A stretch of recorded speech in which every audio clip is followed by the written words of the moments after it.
La majorité des jeunes filles aspirent à trouver l'amour de leur vie, à s'échapper et à se marier.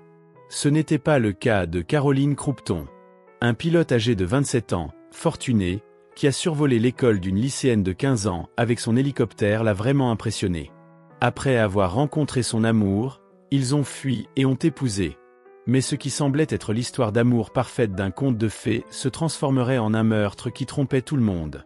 Le terrifiant réveil d'un individu nommé Aralambo Anopoulos, communément appelé Baba, a eu lieu le mardi 11 mai 2021, à 4h30 du matin. Il avait loué une maisonnette à 2 étages dans la banlieue de Glika, à l'extérieur d'Athènes, en Grèce, lors de l'événement. Baba a été contraint de réagir rapidement lorsque 3 individus portant des masques pour dissimuler leur identité lui ont tendu une embuscade et l'ont battu.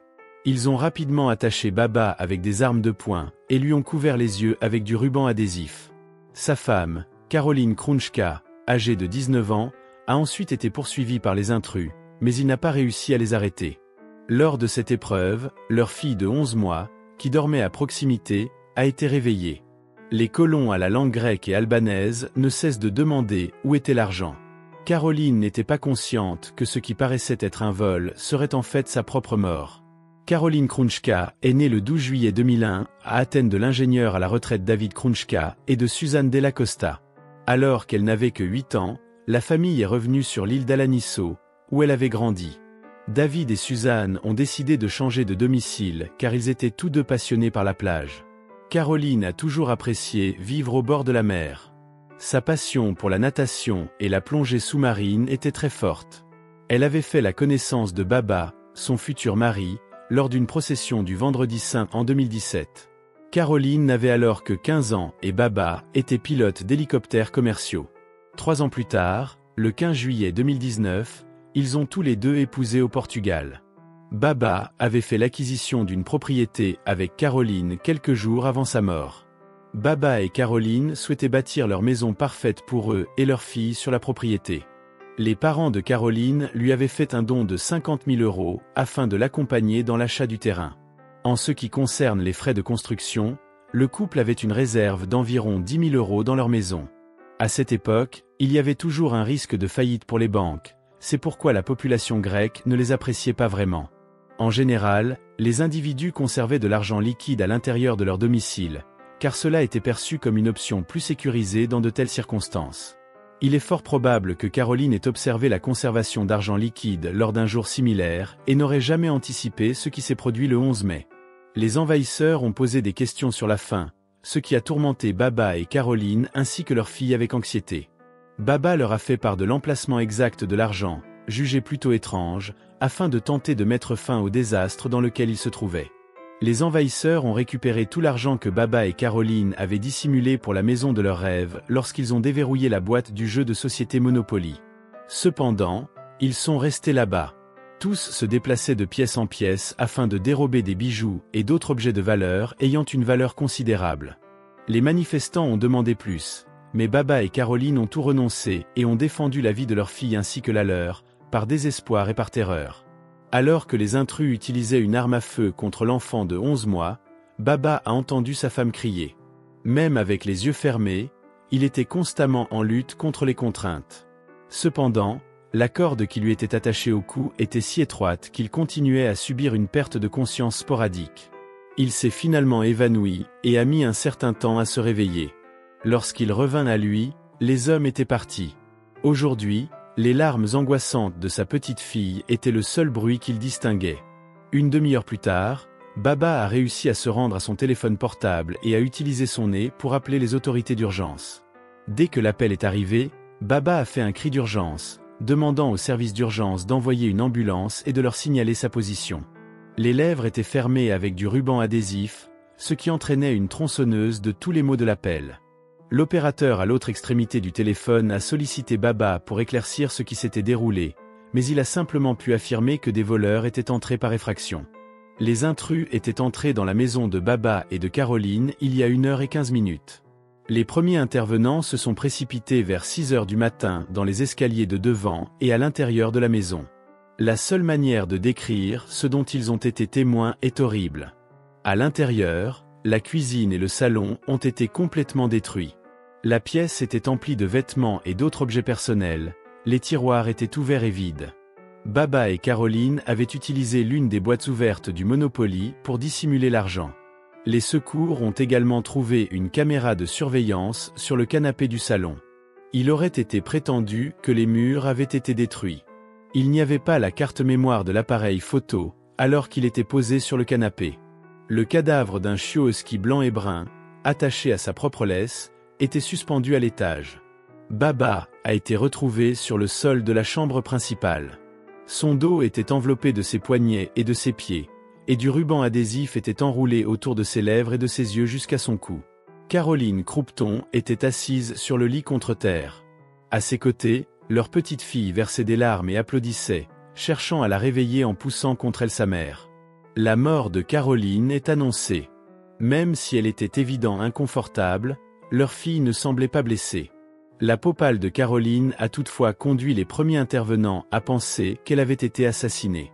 Quand Baba a été relâché de ses liens et a aperçu le corps de sa femme, celle dont il était amoureux depuis 5 ans, il a été clairement bouleversé. Après avoir vérifié la sécurité du bébé, les policiers ont immédiatement interrogé Baba. On a identifié 4 hommes en se basant sur sa version des événements et l'état de la scène du crime. Selon les rapports de police, 3 individus étaient pénétrés dans la maison, tandis qu'un 4e individu était en train de monter la garde. Tout ce qui s'est passé jusqu'au meurtre et à la fuite a été expliqué de cette façon. 1. L'entrée arrière de la maison était accessible par un chemin de gravier, par lequel les intrus sont entrés. 2. Une fois qu'ils n'ont pas réussi à pénétrer dans la maison par la porte arrière, ils se sont dirigés vers la fenêtre du sous-sol et ont enlevé les épingles. 3. Roxy, le husky de 7 mois de la famille, a été assassiné après avoir pénétré dans la maçonnette. L'instrument du crime, son propre bijou. 4. Les 3 individus ont ensuite pénétré dans la chambre principale de Baba et Caroline, où ils étaient endormis. 5. Ensuite, la maison a été détruite et l'argent de la boîte du Monopoly a été retiré. 6. Caroline a été tuée en l'étouffant avec un oreiller avant qu'il ne parte. 7. Baba perdit connaissance et les envahisseurs ont peut-être cru qu'il était mort et se sont enfuis, pensant qu'ils n'avaient laissé aucune trace de leur présence. En ce qui concerne la mort de Caroline, il est apparu que c'était un processus progressif. Une 20aine d'années, la femme a été agressée pendant une 60aine de minutes. Elle avait des ecchymoses sur le corps qui indiquaient qu'elle avait été attaquée avec un couteau, et des coupures sur les lèvres et la bouche. Aucune mention d'agression sexuelle n'était présente. Analysée et pensée, même si les cambrioleurs ont causé des dommages considérables à la maison du couple, aucune preuve concrète de leur présence n'a été retrouvée. Les premiers agents sur les lieux n'ont retrouvé que la capuche d'un des voleurs à l'intérieur de la maison. La narration de Baba sur ce qui s'est passé a permis de conclure que le capuchon avait dû tomber lors de la contre-attaque de Baba. Bien que cette preuve ne soit qu'un petit élément dans une affaire de cette ampleur, Baba a réussi à repérer l'agresseur grâce à la chute de la capuche. D'après les renseignements fournis par Baba, on a dessiné une personne massive, avec une peau foncée et en surpoids. Baba était perplexe, mais il reconnut également les 2 armes utilisées. Selon lui, les envahisseurs arboraient un poulain argenté ainsi qu'un fusil noir. Pour 20 000 € de bijoux et 10 000 € en espèces, les voleurs ont été arrêtés par l'enquête. Selon la police, la famille a été ciblée par des escrocs professionnels qui les surveillaient et attendaient l'opportunité parfaite pour les attaquer. De plus, une porte-parole de la police l'a qualifiée d'agressive et de dure, le décrivant comme le fait d'une personne ayant une forte tendance antisociale et sans émotion. Au fur et à mesure que les résultats de l'enquête exposaient de plus en plus d'éléments sur le meurtre, plusieurs théories se sont rapidement concrétisées. Tous les esprits se posent la question de savoir pourquoi le meurtre était indispensable, si l'argent était la raison. D'autres hypothèses comprennent. Caroline a peut-être observé ou été familière avec les envahisseurs, ou peut-être qu'il était trop drogué pour gérer leur comportement. En tant que kickboxeuse à ceinture noire, Caroline a fait preuve de résistance et de résistance, ce qui a entraîné l'étouffement des envahisseurs pour obtenir son contrôle. Caroline aurait pu crier lorsque sa fille, âgée de 11 mois, lui a frappé la tempe avec un fusil, ce qui suscite des préoccupations. Tout cela n'était qu'une supposition, mais une chose était certaine pour les enquêteurs, l'attaque était préparée. On a fait ce type de présomption car les cambrioleurs étaient conscients que le couple avait de l'argent dissimulé dans la maison. Le groupe interne de Bavi et Caroline a été interrogé par la police en se basant sur cette idée. Ils étaient convaincus que le gang avait reçu un cadeau. Outre ces interrogations, on a également analysé les vidéos des caméras de sécurité des habitations et des commerces à proximité. Le jour de l'assassinat, la vidéo a permis à la police de repérer une voiture foncée, puis une moto qui se déplaçait autour du domicile du couple. Caroline Croupton est décédée. Caroline Crouch a été enterrée 3 jours après le meurtre. Son dernier lieu de repos fut l'île grecque d'Alaniso, où elle a grandi et où ses parents étaient tombés amoureux. Bavy a exprimé sa gratitude envers sa femme en exprimant sa chance d'avoir fait la connaissance de Caroline, encore plus qu'elle soit la mère de sa fille, et qu'il était très chanceux qu'elle l'aime. Il a continué en affirmant que leur fille ne garderait pas de souvenirs de sa mère lorsqu'elle serait plus âgée. Bavy a affirmé que Caroline était la source de lumière dans sa vie, et leur fille la gardera toujours à ses côtés. Dans le nord-est de la Grèce, une voiture a été arrêtée lors d'un contrôle routier de routine alors que Caroline était immobilisée. À l'intérieur se trouvait un Géorgien de 36 ans, Georgi Aradishvili, qui se dirigeait vers la frontière avec la Bulgarie. Une fois son passeport remis, il a été rapidement révélé qu'il s'agissait d'un faux. L'identité de cet homme est-elle liée au meurtre de Caroline? C'est Georgi Aradishvili, un criminel dangereux ayant déjà été condamné à plusieurs reprises, qui a été clairement identifié. Il était à la recherche de 12 vols commis dans la région d'Athènes au cours des 6 mois précédents. Étant donné que 3 de ces incidents ont eu lieu près du domicile de Bavy, Caroline le considérait comme le plus probable coupable. Le premier des 3 a eu lieu en décembre lorsque, d'après ce qui s'est passé avec Bavy et Caroline, Aradishvili et 3 autres individus ont été entrés par effraction dans une propriété par une fenêtre arrière. Par la suite, l'occupante a été menacée d'égorger tout en la traînant par les cheveux. Lors du braquage, le groupe avait volé 10 000 personnes en argent liquide et en bijoux. 2 mois avant l'apparition de Bavy et Caroline sur leur liste de cibles, le 7 mars, ils ont réalisé leur 2e opération de sécurité. Lors de ce vol, ils ont accroché 4 autres individus et un couple d'âgés, ainsi que leurs femmes de ménage, leurs biens de valeur, de l'argent liquide et d'autres objets. Et si de tels modèles ne sont pas assez pour l'engager dans le crime, alors quoi? Il avait une grande ressemblance avec le dessin réalisé à partir du récit de Bavy sur l'envahissement. Les preuves collectées contre Aradishvili incluaient une tentative d'évasion du pays, des antécédents d'infractions violentes et des ressemblances avec le dessin. Les agents de police avaient la certitude d'avoir repéré leur homme à la lumière de tout cela. Les 4 jours de détention et d'interrogatoire de Aradishvili ont également été marqués par la contrainte physique afin d'obtenir des réponses. À plusieurs reprises, il a été questionné sur sa manière d'être arrivé sur les lieux, d'être entré dans la maison et d'avoir tué Caroline. Il a subi des blessures suite aux techniques physiques utilisées pour obtenir les réponses. Malgré cela, il a persisté et a affirmé qu'il n'avait jamais entendu parler de Caroline Croupton. Les policiers manquaient de preuves contre lui. En fin de compte, il s'est révélé qu'Aradishvili n'était pas leur partenaire et a été débarrassé de toute responsabilité dans le meurtre. Il a donc été rétrogradé 3 policiers de la brigade criminelle d'Athènes. Son enquête a été poursuivie par la police qui s'est focalisée sur un réseau de crimes organisés actifs dans la communauté albanaise. Dans un premier temps, ils ont établi une liste de 100 individus, qui l'ont finalement réduite à 10. Ces 10 individus ont été classés sur la liste rouge, une liste de criminels connus. Chaque personne a reçu des photos de Bavy, mais la police a dissimulé davantage d'informations. La montée des violences raciales suscitait l'impatience de l'opinion publique, car l'affaire prenait plus de temps que d'ordinaire à être résolue. Le cas de Caroline était si flou que même une somme considérable n'a pas été demandée. Dans cette période, les Athéniens étaient constamment anxieux, ne sachant jamais qui serait la prochaine victime. D'après des spécialistes mentionnés à l'époque dans les médias, il n'était pas question d'un cas courant et que le problème aurait été résolu s'il avait été. Des données d'enquête ont révélé qu'il n'y avait ni ADN ni empreinte digitale. Il était évident que les efforts constants pour lui rendre justice étaient appréciés par la famille de Caroline. Bavy a fait part aux journalistes de son souhait que personne d'autre ne parvienne à vivre ce qu'il vivait.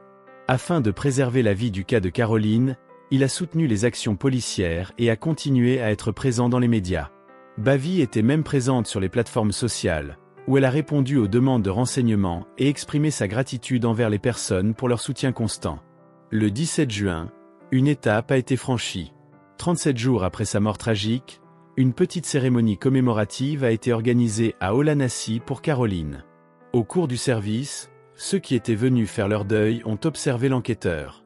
Après avoir terminé l'événement, les enquêteurs se sont approchés de Bavie et ont demandé à être envoyés à Athènes.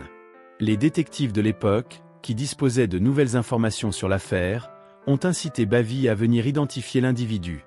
Bavie acquiesça, ne sachant pas ce qui se passait par la suite. Désormais, les enquêteurs avaient exploré de nombreuses pistes et analysé plusieurs éléments importants liés à la nuit où Caroline avait été tuée. Aucune de ces données ne se multipliait. Même si Bavie avait expliqué à la police que les intrus étaient entrés par la fenêtre du sous-sol, cette fenêtre était très petite, et étant donné la description du tueur accusé, il n'était pas probable qu'il s'agisse du lieu d'entrée. De plus, Bavie avait affirmé que les intrus avaient détruit la maison. Cependant, les voisins ont informé la police qu'ils n'avaient rien entendu de similaire cette nuit-là. Au lieu de cela, ils avaient entendu les gémissements du chien en détresse d'un couple. Aucun bébé qui verse des larmes, aucun appel à l'aide, aucune maison détruite. Il n'y a pas eu d'empreinte digitale ni d'ADN dans la maison. On a également mentionné la raison pour laquelle les envahisseurs attachaient un homme et attaquaient une femme. La cerise sur le gâteau était là. Selon les dires de Bavie, les intrus avaient également été contraints de retirer la carte mémoire de la caméra de sécurité du salon. Cependant, les données de la caméra ont révélé que la carte avait été retirée à 1h20 du matin, plusieurs heures avant que les intrus ne soient censés pénétrer dans la propriété. Caroline a aussi affirmé avoir recours à une montre intelligente qui surveillait sa rythme cardiaque. Selon ses mesures de pouls à 3h58 du matin, elle était en train de dormir.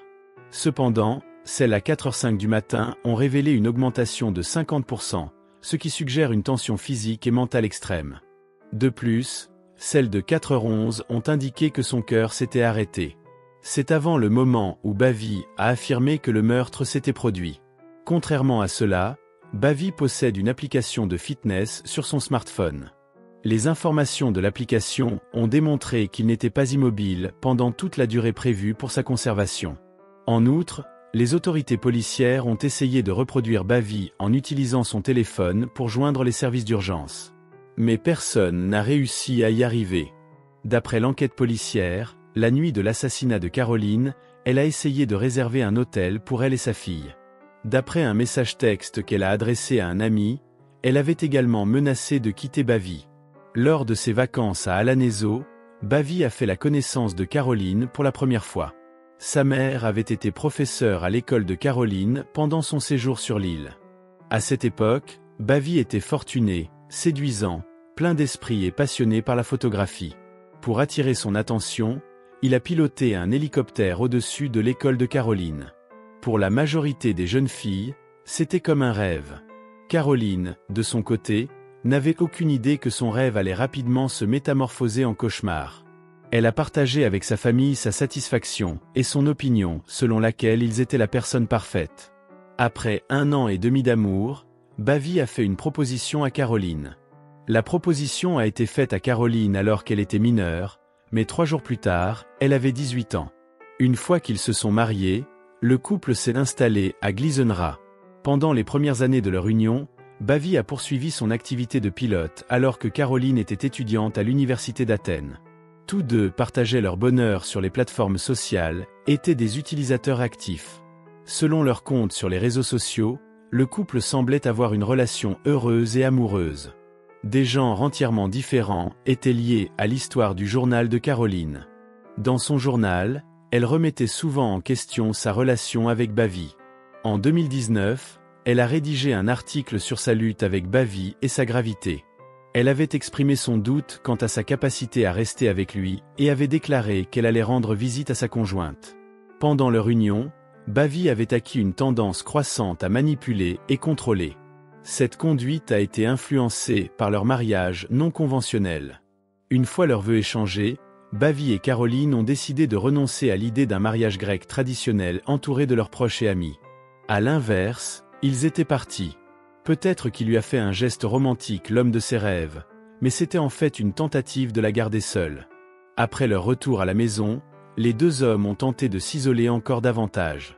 Caroline était une simple étudiante défavorisée, et Bavie était le seul responsable de la nourriture de la famille. La mère de Caroline, Suzanne, les enverrait, mais Bavie les déroberait aussi. Dans son journal, elle avait mentionné Malgré le fait que cette relation me dérange, j'ai une telle affection pour Bavi que je ne peux pas le quitter. » Il y avait aussi dans son carnet les détails d'une dispute triste qu'elle avait eue avec son mari. Elle avait exprimé son désir de se séparer de Bavi, mais elle était contrainte de le faire car elle était enceinte. Caroline a déclaré qu'elle était restée avec lui afin que mon bébé ne grandisse pas sans ses deux parents. Un autre article de juillet 2020 était publié dans son journal. Aujourd'hui, mon enfant a 1 mois. Ce jour-là, j'ai également fait part à Bavi de mon désir d'y aller. Je ressens une douleur. Des mentions supplémentaires concernaient une maison à Alandri, Athènes, dans le journal. Pour Caroline, ce qui était autrefois une histoire romantique inspirée d'un conte de fées était maintenant un chaos. Un endroit empli de douleur, de peur, de désespoir et d'abandon. Un trou qui l'a empêché de sortir. C'est celui qui lui prendrait tout à un certain moment. Les enregistrements téléphoniques de quelques heures avant sa mort ont également révélé des messages textes entre elle et Bavi pendant qu'ils étaient ensemble à la maison, démontrant ainsi à quel point leur relation était devenue tendue et toxique. Les détectives ont fait savoir à Bavi qu'il était le nouveau suspect dans l'enquête sur un meurtre. Il a reçu des preuves importantes et incontestables qui ont mis en évidence les différences entre les informations qu'il avait données auparavant. Avant sa mort, il avait passé 8 heures à être interrogé. Finalement, il a entamé une confession, mais c'était une confession très enrichie. Le 10 mai, la nuit précédant l'assassinat de Caroline, il a raconté à la police qu'il avait eu une altercation avec elle. Selon Bavi, Caroline était résolue à prendre leur fille et à s'enfuir, et le couple s'était principalement disputé sur le sujet de leur fille. Selon Bavi, l'enfant symbolise toute son existence, ce qui lui a fait perdre le contrôle. D'autres détails ont été divulgués par Bavi concernant la soirée, selon lesquels Caroline avait demandé au petit garçon de quitter la maison et de l'avoir jeté dans le berceau. Il a affirmé que c'était Caroline qui l'avait agressé physiquement et qui avait utilisé la violence. Bavi a continué en affirmant que cela affaiblissait son jugement. Dès lors, Bavi l'a tué en l'étranglant, en appuyant entièrement un oreiller sur son visage et en s'en prenant à elle. Assassinat commis avec calme devant un enfant de 11 mois. Il a affirmé avoir pensé à se débarrasser du corps, mais s'est rendu compte que cela ne se produirait pas. Peu de temps après, j'ai eu l'idée de capturer quelqu'un d'autre.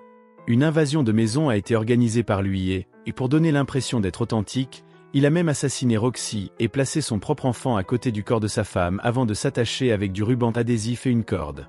Il a affirmé qu'il aurait dû subir des sanctions et qu'il aurait dû présenter de nombreuses excuses à toutes les personnes qui l'avaient affecté. Bien qu'il soit convaincu que ses actions étaient injustifiées, il a essayé de s'en débarrasser, accusant Caroline de l'avoir rendu instable et en colère après la naissance de son seul enfant. Une jeune qui devait maintenant faire face à la perte de sa mère. Une enfant qui, depuis l'assassinat brutal de sa mère par l'homme qu'elle aimait autrefois, ne connaîtra jamais la véritable identité de sa mère. Il sera ensuite connu sous le nom de meurtre qui a trompé le monde entier. Baba n'a pas hésité à supprimer des preuves essentielles, car il était devenu si convaincu qu'il s'en sortirait sans aucun problème. En mai 2022, il a été accusé et jugé coupable de meurtre prémédité, de perturbation de l'administration de la justice, de mensonge à la police et de maltraitance animale.